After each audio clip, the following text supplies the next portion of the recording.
When it comes to the war with Iran, Pepe, I think that the calculation or the understanding on the part of Iranian is that the war is coming because not because the United States in a good position right now, they're having some sort of leverage, because Israel and Benjamin Netanyahu is desperate right now. He falters domestically. He has to do something about it. That's why they're feeling that the United States may attack Iran. And the response is obvious for us because you remember before the war, the second round of war happening, they said it's going to be a regional war. If you start Yes. the war, it's going to be regional. Right now, IRGC announced just yesterday that it's not, it's going to go beyond the region. It means That's that they're going to, But that's exactly what I told you 5 minutes ago, yeah, Nima. yeah, In the assessment yeah. by the Iranian leadership, that the response is going to be the real deal, not the first strike by the Zionists and the Americans. That's what you're saying is absolutely correct. That's it. And they're honest in the way they're expressing themselves. We've seen that before. They have no reason to lie about it.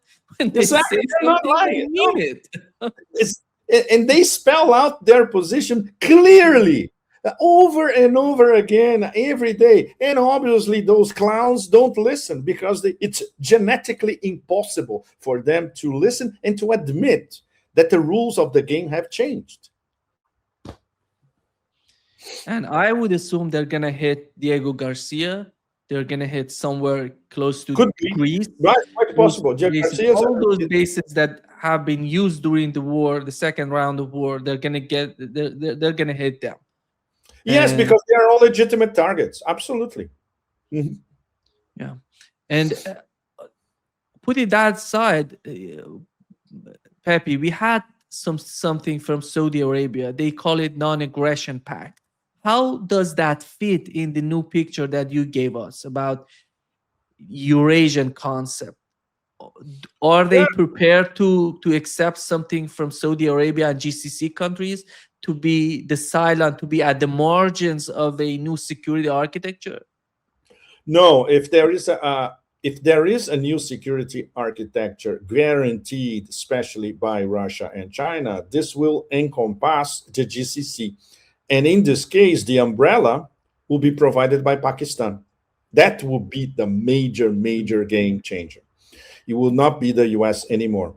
It will be Pakistan, and of course, Pakistan supported in the background by Russia and China. So no direct involvement of Russia and China in a new security umbrella for the Persian Gulf and for the petromonarchies. But because of the close relationship between Pakistan and the GCC, it's self-evident. And of course, Iran would agree with that based on what they are discussing with the Pakistanis and based on the role of guarantors by both Russia and China.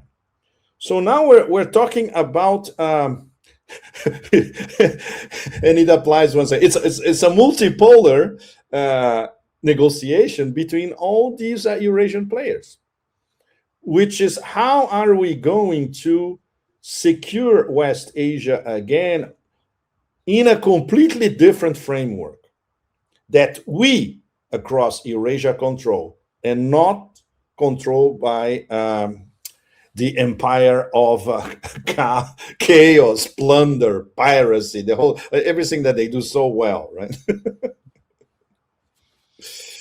I don't know what was the tone about. Did they talk about the situation with Taiwan? Because during the meeting between Donald Trump and Xi, I'm sure that they were talking about it. But how about Xi talking to Putin, or to maybe considering the case of Taiwan, and how does They don't need, Russia see the case of Taiwan? Nima, they don't need to talk about that. The Russian position is very. In fact, the Russian position is so obvious that Putin once again reaffirmed the one China policy, totally supported by the Russian Federation. That's all you need. You need one phrase, one sentence, and that's over. Because they know, and obviously Xi knows how Putin feels about Taiwan, and he knows the official position of the Russian Federation. So you don't need to spell it out over and over again. You do that in 10 seconds, and that's it. Okay, let's talk about something else. With the Americans, a completely different story, Nima, and all of you. And I'm sure all of you are aware that the Taiwan issue is completely prefabricated by the exceptionalists. It's a non-issue. And China has been saying this for decades. There will be peaceful reunification, period. And we are not in a hurry. We have until at least 2049, according to Deng Xiaoping, for peaceful reunification with Taiwan. So they're not in a hurry. It will happen. It's going to be similar to the process with Hong Kong. It's going to be probably one country, three systems. We have, for the moment, one country, two systems with Hong Kong. With Taiwan, we're going to have one country, three systems. They will be relatively autonomous. It's an industrial powerhouse that will continue to be so. But, of course, the overarching framework will be Chinese mainland from Beijing. This is a non-issue everywhere across Asia, Nima. Nobody in Asia discusses Taiwan. Everybody knows what's going to happen. It's a Chinese problem, and it is a Chinese domestic problem, of course. From the point of view of the dwindling empire, of course, they need reasons to harass, contain, encircle China. So Taiwan is one of them. The South China Sea as a whole is another one. The Strait of Malacca, if they decide to block, it's another one. The Chinese are fully aware, trying to block the Chinese inside the first island chain, not to mention the second, etc. And the Chinese, of course, they have been working on it on military levels to break this American-imposed encirclement inside the island chains. And this is something that they already can do it, but they don't need to advertise it too much. This is now how China works. China works in silence and with lots of hard work. It's and with planning extremely long term. It's not an accident that they have successive 5-year plans and you have to fill all the targets explicitly outlined in each 5-year plan. The one that starts this year, 2026, we were discussing this yesterday at the school university here in Shanghai. Just to give an idea, a simple detail for all of you. Until 2030, the plan is to have 70% of the Chinese economy directly interconnected and linked to artificial intelligence. And this was one of the key points of our discussion yesterday. And I had fantastic questions from the kids, from the students. And they were worried, are we going to have jobs in this future? And of course, this is an open discussion in China everywhere. It's a big discussion on Chinese social media everywhere. Is AI going to end up destroying jobs everywhere? And what are we going to do with these populations that will need to be recycled because they lost their jobs taken over by AI? This is what China is thinking nowadays. How they're going to modernize even faster than they have been modernizing so far. When you look at the obvious signs of modernized China all across Shanghai, it's something that people in the West, they have no clue about it, how advanced it is. It's immensely impressive. And I have had the chance at this time to go to many parts of Shanghai, not staying in the original clusters, and you see the modernization spreading to everyday life everywhere you go. It's immensely impressive. So this is what they discuss. And foreign policy for them, they know that they have their alliances across Asia. They know that the relationship with Russia is very strong, and in terms of providing the energy that they need, it's a deal. For instance, yesterday, one of the conclusions was, okay, we're going to speed up part of Siberia 2. It was supposed to go be inaugurated by 2030 or so. No, they wanted to be inaugurated possibly next year by the end of 2027. And then if the Americans want to blockade the Strait of Malacca, who cares? They have two mega gas pipelines from Russia. The SPO, the Power Siberia 1, which is already maximum capacity, and they're going to have the Power Siberia 2 as well via Mongolia. No problem at all. So that's why they can allow themselves to, okay, let's concentrate on our internal domestic problems, loss of jobs. There is inflation.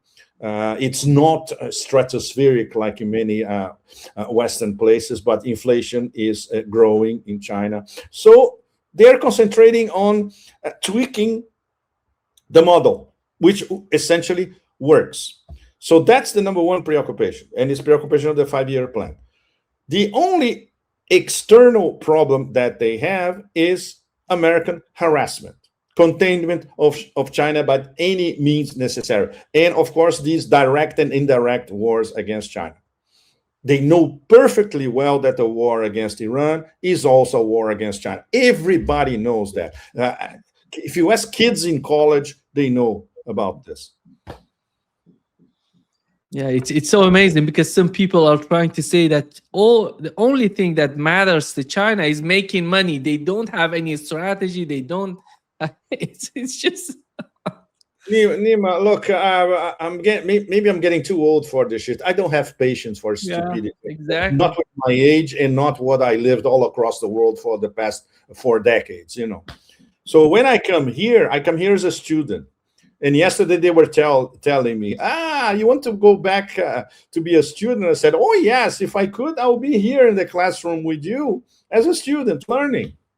And when you come to China, you learn non-stop about everything, civilizational aspects and modernization aspects, and of course, daily rituals, especially the mutual respect that people have, the way people treat each other, the way they treat their elders, how they follow the rituals of daily life. There is a deep respect for these rituals, for the hierarchy of these rituals, and how to respect the other, especially, and all these rules of politesse and civilization.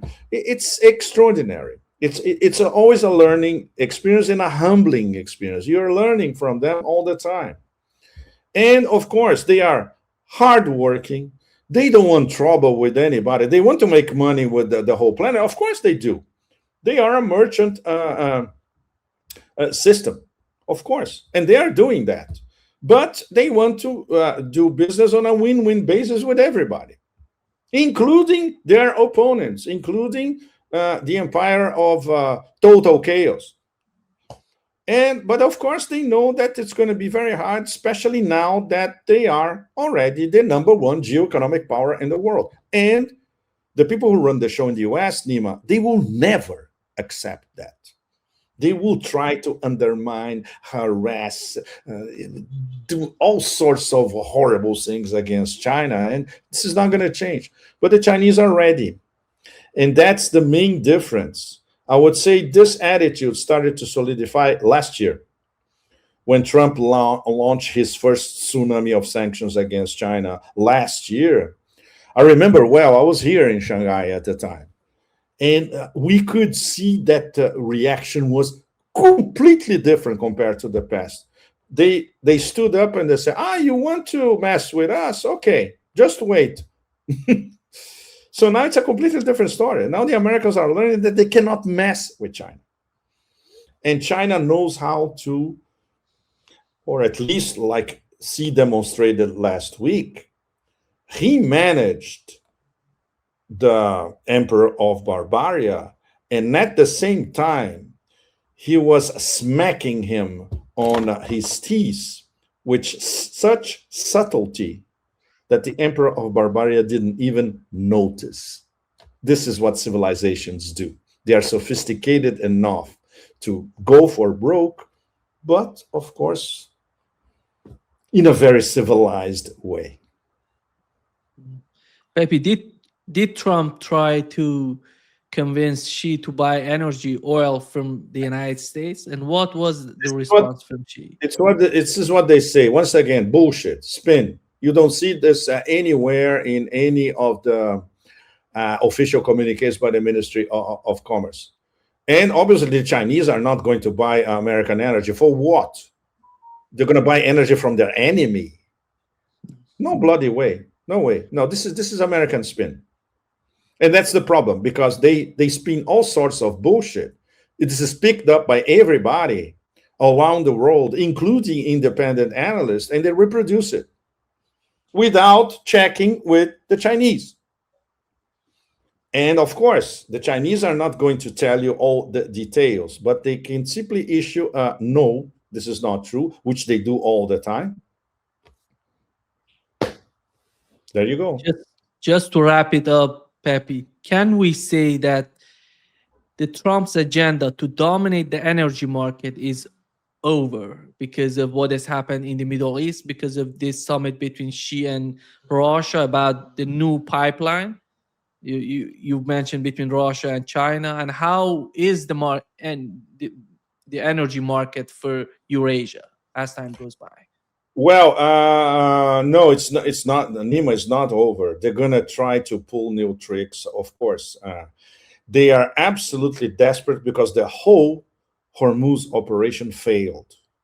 Because one of the key objectives of this war, from the beginning, not stated publicly, was if you take control of Iranian Persian Gulf ports and the Strait of Hormuz. They were not even talking about the Caspian. It's a different story. They were centered on the Persian Gulf and the Strait of Hormuz. You control most of the flow of Iranian energy outside of Iran all the way to Asia. So that's why this was a war from the beginning against Iran and against Asian customers of Iranian energy. As we can see, the whole thing was a major failure and will continue to be a major failure. So they're going to try something else. They're going to try to pull some tricks. The Malacca angle, it's still on. Yeah. They can try to do something, I wouldn't say short term, but at least mid-term, based on this. The Indonesians, sometimes they can be quite something. The Indonesians do a military agreement with the Americans. So they're going to regret this big time. So the Americans could use this military agreement to pressure the Indonesians, and we're going to have military vessels in the Strait of Malacca, close to the Indonesian coastlines in Sumatra. Anything is possible. And the Chinese are ready for that. Yeah.